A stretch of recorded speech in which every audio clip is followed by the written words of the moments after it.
Paediatric के MCQs अगर पढ़ के नहीं जाओगे तो सीधे सीधे 5 से 6 नंबर आपके जा सकते हैं, क्योंकि हर बार पीडिया आती ही आती है। देखते हैं पहला क्वेश्चन क्या है। A 2 year old child is brought to OPD with delayed speech and poor eye contact, what should be the nurse priority assessment. Guys क्या है, 2 साल का बच्चा है, उसकी जो स्पीच है वो डिलेड है, आई कॉन्टैक्ट भी बहुत ज्यादा पुअर है, तो नर्स की असेसमेंट में क्या वो ऐड करेगी। ऑप्शन है hearing assessment, vision assessment, check for teething issues या evaluate the fine motor skill. So of course guys इस केस में वो हियरिंग असेसमेंट करेंगी। हियरिंग लॉस की वजह से जो स्पीच है वो भी डिले होगी और साथ साथ में जो उसके आई कांटेक्ट है वो भी ज्यादा पुअर होगा। सो दिमाग लगाना है गाइस, अगर कोई बहरा बच्चा है तो ऑफ कोर्स उसका आई कांटेक्ट भी कम होगा क्योंकि उसको सुनाई नहीं देगा और उसकी जो स्पीच है वो भी बहुत ज्यादा डिले हो सकती है।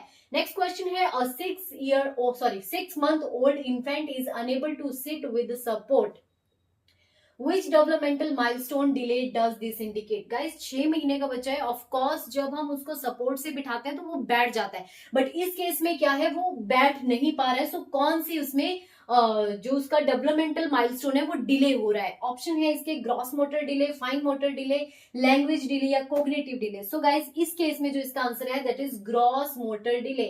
Sitting with support is a gross motor milestone के अंदर आता है, जो कि मेनली एक्सपेक्टेड 6 मंथ में हो जाना चाहिए। गाइस 1 मंथ और 1 मंथ आगे पीछे हो सकता है, but 6 month is the expected month. Next है, a child present with the protruding abdomen, मतलब जो एब्डोमेन है बाहर को फैला हुआ है, ठीक है।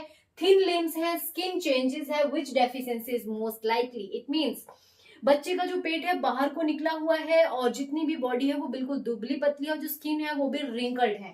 प्रोटीन डेफिशिएंसी है, आयरन डेफिशिएंसी है, विटामिन ए डेफिशिएंसी है या आयोडीन डेफिशिएंसी है। सो गाइस सीधा सीधा आंसर होगा protein deficiency. The features are typically of kwashiorkor which is due to the protein deficiency. Guys PEM में 2 डिजीज आते हैं, क्वाशियोकर एंड मारासमस। सो इस केस में जहां पे वो उसका पेट बाहर को निकला होता है वो क्वाशियोकर के साइंस होते हैं।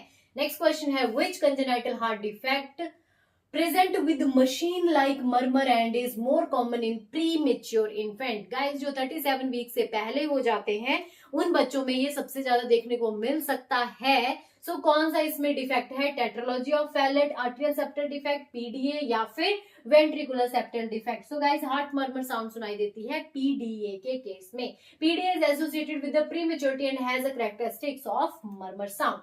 Last question, a 3-year-old with autism is admitted for surgery, what nursing intervention is most appropriate.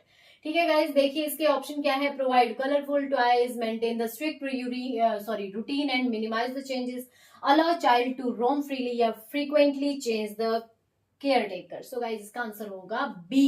क्या है, मेंटेन करनी है उसकी स्ट्रिक्ट रूटीन्स बनानी है एंड मिनिमाइज करने हैं उसके चेंजेस। गाइस जो ऑटिज्म वाला बच्चा होता है आपको पता है कि वो ना ज्यादा बोलता है, ना ज्यादा सुनता है, ना ज्यादा मतलब कोई एक्टिविटीज नहीं परफॉर्म कर पाता है, ठीक है। उसको देख के हम बोल नहीं सकते कि वो एक बढ़िया से डेवलप हो रहा है, ठीक है। तो उस केस में जो उसके फैमिलियर एनवायरमेंट है और जो उसका रूटीन है वो बढ़िया होना चाहिए। देखते हैं क्या है question, Which sign is most suggestive of digoxin toxicity in children? Digoxin toxicity adult में भी बहुत बार पूछा जाता है और बच्चों में भी। सो कौन सा है, सीजर, ब्रेडिकार्डिया, हाइपरटेंशन या ड्राई माउथ। सीधा सीधा आंसर होगा ब्रेडिकार्डिया। हार्ट रेट जब 100 से बिलो हो जाता है तो डिगॉक्सिन टॉक्सिसिटी इट मींस उसको बंद कर देना चाहिए। Digoxin toxicity is paediatric often manifested with the bradycardia. Next है, what is the earliest fine motor milestone. Earliest fine motor मतलब सबसे पहले जो माइलस्टोन स्टार्ट होता है बच्चा करने लगता है वो कौन सा है, फाइन मतलब बिल्कुल माइनर सा है।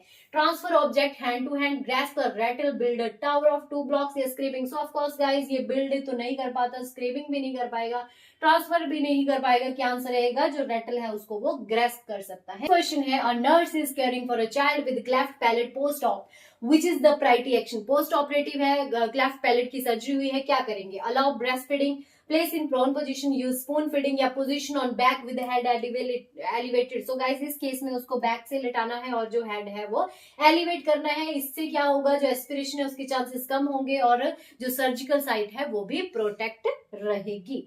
नेक्स्ट क्वेश्चन है, a child has recurrent respiratory infection and FTT, it means failure to thrive. So what is the condition should the nurse suspected, क्या हो सकता है फेलियर टू थ्राइव कौन सी डिजीज कंडीशन की वजह से हो रहा है? ऑप्शन है एस्थमा, ट्यूबरकुलोसिस, सिस्टिक फाइब्रोसिस या bronchiolitis. So of course guys, जो सिस्टिक फाइब्रोसिस है वो कंजेनाइटल एबनॉर्मलिटीज है, तो जिसकी वजह से जो बच्चा है वो फेलियर टू थ्राइव हो सकता है। Last question, iron syrup is prescribed for 2-year old.